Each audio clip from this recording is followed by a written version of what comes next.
And welcome back to another Paul's Aquariums unboxing video. I am Paul, this is Paul's Aquariums. Lots of cool boxes of aquarium fish this time. There was lots of cool boxes last time. We have lots of native fish, we have a few non-native fish, we have lots of non-native fish, but there are native fish here as well. I think lots of cool rainbows again. Actually not that many. Okay, there's a few native rainbows. We're gonna get started with bag number one. Do I even know what I'm doing? No, of course not. First bag, don't want to see a label. Zebra danios or danios, depending on how you want to pronounce that. Stripy cool fish. Okay, there's a big mixture in there. I can see a huge leopard danio, zebra danios, longfin danios, danios. They're a small schooling fish from India, Pakistan, that sort of area of the world. They'll survive cold, they'll survive tropical. They're a subtropical fish. Very cool, great for little unheated tanks. They'll be okay outside, undercover.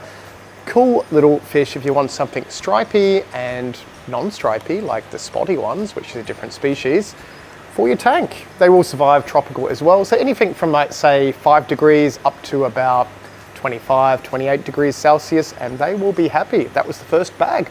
Native fish alert. There we go. Not rainbow fish, like a rainbow fish. These are a Pacific blue eye, very cool little fish. And, oh, they are a decent size too. Adult males, females. Another fish I really need to breed, super easy to breed. These are great for frog ponds. They will get big enough that they will eat tiny little tadpoles, but 90% of the tadpoles they're not going to eat.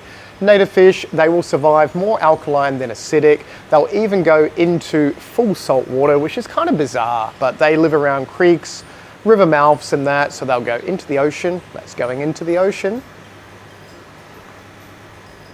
I did it again. And then they'll come back into full fresh water. So they don't really tolerate low pH water that well, but anything a pH up to about 8. So say from 7 to 8, these guys and girls will be fine. I think we've got a couple of bags of those. Yes, there are more in there. So lots of Pacific blue eyes back in, perfect for frog ponds and unheated tanks. Well, tropical tanks too, because these are subtropical, the same as the danios. So yeah, you could have these at 30 degrees, you can have these at 5 degrees. They're kind of extreme fish and very hardy, unheated and non-unheated, as I just said. From China, black moors, googly-eyed goldfish. Black, googly eyes, get the size of a rugby ball. Goldfish can live from 30 to 70 years, a ridiculously long time if you look after them. They like the water cold, so you want the water below 25 degrees, ideally below 20 degrees for goldfish. I think their optimum temperature is like 15, 16 degrees, which is not really going to happen in southeast Queensland, especially at the moment, but they are very, very awesome fish. A bag of glow light tetras. So glow light tetras, South American, full tropical. Is this the first full tropical fish we've had so far? Yes, okay. South American, small, skeesful? Skeesful is not a word. Peaceful and schooling. Skeesful. It's a word now. Make sure you use the word skeesful at least 5 times this week. Skeesful fish, they are pretty lovely. They have that nice little orangey neon stripe to them, and they don't get any bigger than like about sort of 3.5, 4 centimeters max. So super peaceful, tropical schooling fish, or skeesful fish. Another South American fish, yay, they're back in stock and they're a decent size too, males and females. These are pygmy corydoras, very small, because that's why they're called pygmy, and they're a corydoras, which is a type of little catfish, doing that with my hand again. So very nice, very easy to keep, want a small tank, big fish will eat them. That goes with lots of other small fish, big fish tend to eat them. There's a shadow there. Okay, not doing that with my hand. There they are on the screen. They are back in stock as well. This is the second time we've got really big black kuli loaches. Look at them. They're huge. Last batch was huge as well. And you can tell males and females. Females are the big wiggly ones. Wow, that is a chunky kuli loach. So these are Southeast Asian. They will, obviously they're full tropical, now that I'm in my whole tropical, subtropical thing. Full tropical, they are peaceful. They're a type of loach. They look like an eel, but they're not an eel. Yes, they are fine with most fish. They're not really going to eat very many fish. They're not even going to eat shrimp. If something's dead or dying, they're going to nibble on it. Otherwise, they just look like a little wiggly worm that lives in your aquarium. Very cool, slightly acidic water, and they will go super, super well. That was the first box. We're going to the second box. Second box. These are awesome. These are dwarf chain loaches. Haven't had these for ages. They are a small, and by small, 5-6 centimeter loach. These are the ones that you want to eat your snails. I was going to say tadpoles, but we've passed the tadpole stage. These are a full tropical fish, but these will eat pest snails or snails that you generally don't want in your aquarium, but they're not going to eat your other fish like clown loaches and reticulated loaches can when they get bigger. So these guys and girls are perfect with guppies and all sorts of smaller peaceful fish, tiny little tetras and that, but they will just spend their whole time rummaging around, eating snails, and generally looking like a super cool loach. I think there's a couple of bags of those, but they are finally back in after months of not being able to get them. Yay! Dwarf chain loaches, super cool, awesome fish. And do you know what else is awesome? These are another loach. So these are Borneo suckers. They're like a hillstream loach, but not.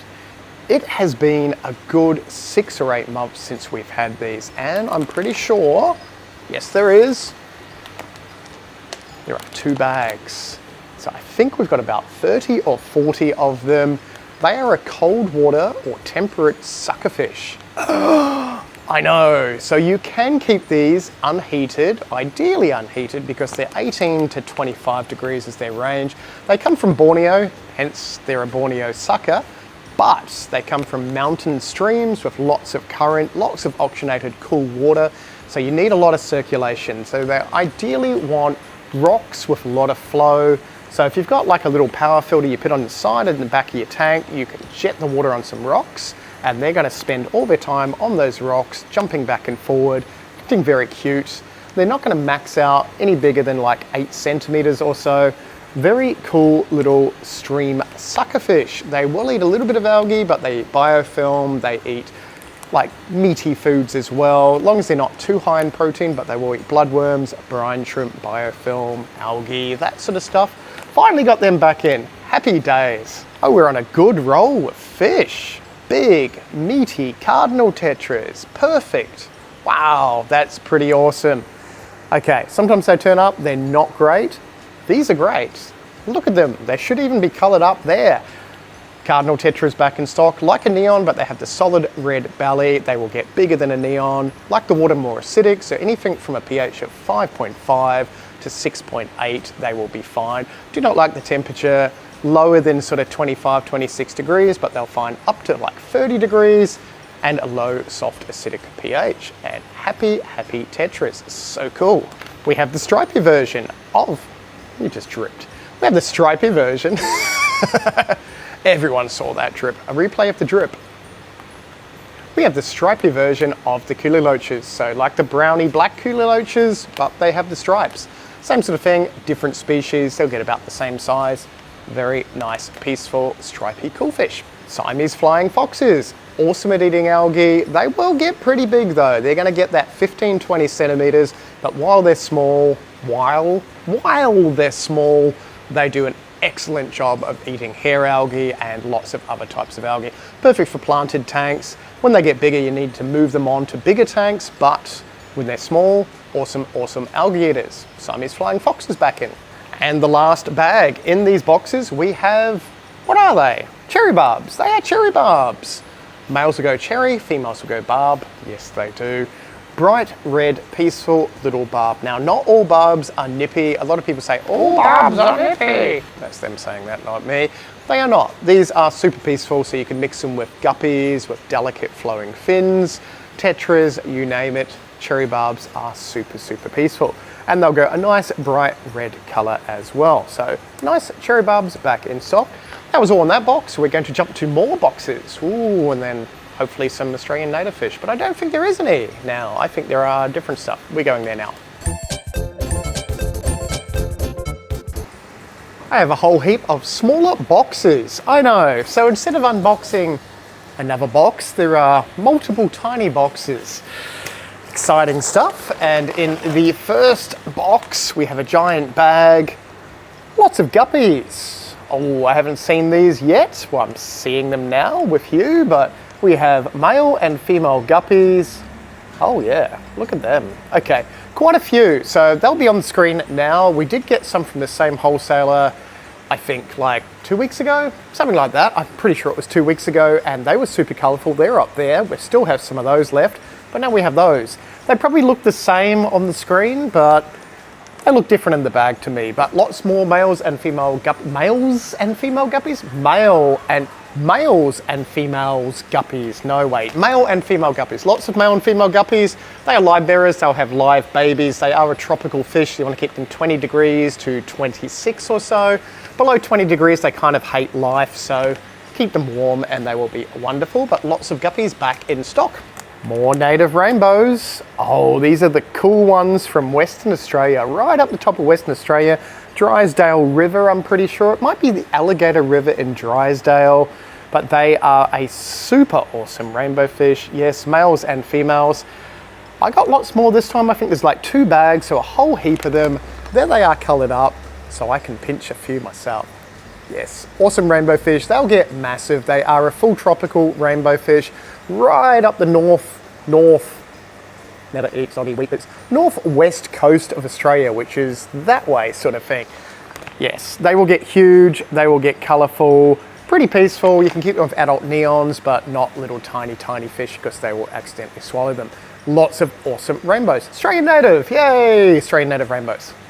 Giant bag of fantail goldfish. Okay, so these are like normal goldfish, but they have the little pot belly. Oh, and there's some nice ones in there. There's some calico fans. I haven't seen these either. Calico fans, white fans, red fans. Okay, lots of different fantails. So as I was saying, they have a little pot belly, a double tail, very cute little goldfish. They will turn into big goldfish. So same idea as your black moors, which are a goldfish. These are a goldfish as well. I know, just a different shape. Think of them all like dogs, different shapes and colors of the same thing. Lots of fantails back in. And another giant bag of fantails. Okay, these are fantails, but larger. They're just probably about 6 months older or about a year older. Looks like a black moor in there as well, but some very big fantails. As I said, they will get a decent size. They'll live a long time. You want to keep them nice and cold. So 20 degrees or below for these guys and girls. Lots of bigger fantails back in. We also got some local bred shrimp and fish this week. We have these on the screen now, which are blue neocaridina shrimp. Very cool. We have black neocaridina shrimp. We have yellows and we have red. So lots of colors back in. Neocaridina shrimp are from China. They are a shrimp, so they're small. A lot of fish will eat them. You can keep them with pygmy corydoras, small peaceful little catfish and stuff. But even things like guppies are going to try and eat them over time. So, and if they don't eat the bigger ones, they get the legs and the eyes and just irritate the poor little shrimp. Shrimp are not great at hiding, so they do better in a shrimp-only tank or with super peaceful, tiny little microfish, but lots and lots of shrimp back in stock. We also got those. How cool are they? So those are lemon blue-eye bristlenose. Yes, they are yellow, they have blue eyes. Very cool, limited amount of those. I think we just got over 20 of those, so if you want some of them, hurry up, rush in. They are very nice. Bristlenose, max out about that size, which is like between 10 and 15 centimeters. The genetics of those seem to be a little bit different than your normal bristlenose, so they stay a little bit smaller than your common plecos. Well, common bristlenose, common plecos get big. So your normal bristlenose are going to max out at about 18 centimeters or so. These guys and girls tend to be a little bit smaller, like under 15, if that makes any sense. Very cool, keep the color, super nice. You can breed them with the normal bristlenose, but the recessive traits, so the babies look normal, yada. If you did enjoy this unboxing video, click the thumbs up so I know. If you want a discount code, here it is now. And if you'd like a discount on any of the fish in this video, use the code word SpaceAlien for 10% off anything in the shop. Valid until the date on the screen. If you survived that, click all the videos on the screen if you want to watch more wonderful stuff, and we will see you in the next one. Thanks heaps for watching. Ha ha ha!